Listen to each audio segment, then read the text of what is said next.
The beautiful thing about the mandolin is that you see it in many countries and in different applications.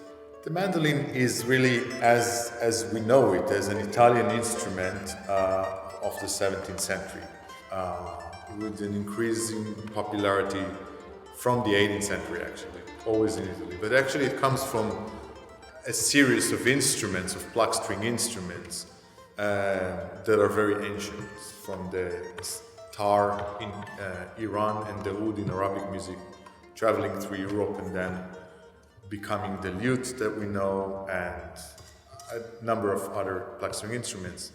So the mandolin has 8 strings, but it's tuned in pairs. Every couple of strings sounds the same. E, A, D, and G, like the violin. The fact that there are 2 strings is just to give the character of the sound. This is the sound of the mandolin.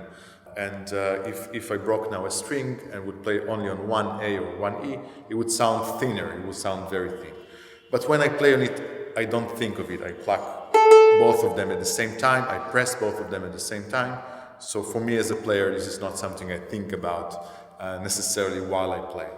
This mandolin was made for me by Ari Kerman. It was a very fascinating collaboration that I had with Ari Kerman, trying to reach a sound which would fit a modern concert hall, a big concert hall. So although the traditional mandolin, the Italian mandolin, would have like a bald back, here in America you're more familiar with the flat back, the Gibson style that usually bluegrass players use, and this is some kind of somewhere in the middle, trying to get to the sound aesthetics that I wanted in order to play pieces by Bach and by Vivaldi and by other classical composer. I wanted a round sound, not as much metallic and bright as the traditional Napolitan mandolin, not as nasal as the bluegrass mandolin, but really trying to have more resonant for the sound. I grew up in Israel. I grew up in Be'er Sheva. It's a city in the south of Israel where we had a youth mandolin orchestra. Growing up, I joined this orchestra, and our teacher was a violinist coming from St. Petersburg to Be'er Sheva in the 70s. He knew a little bit how to play the mandolin, but he was really a violinist. And nevertheless, he started this orchestra where I joined as a kid, and he was my teacher. And it was amazing because it was the greatest luck that I had to be taught the mandolin by a violin professor, because he wasn't conditioned about the mandolin.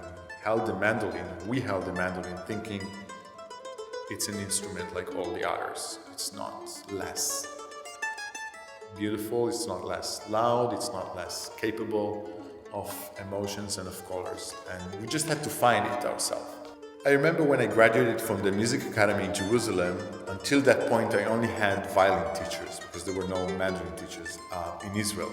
And I went to Italy to study with a mandolin professor. For the first time in my life I had a proper mandolin teacher. Interestingly enough, I discovered that there is not much of an amazing repertoire for the mandolin.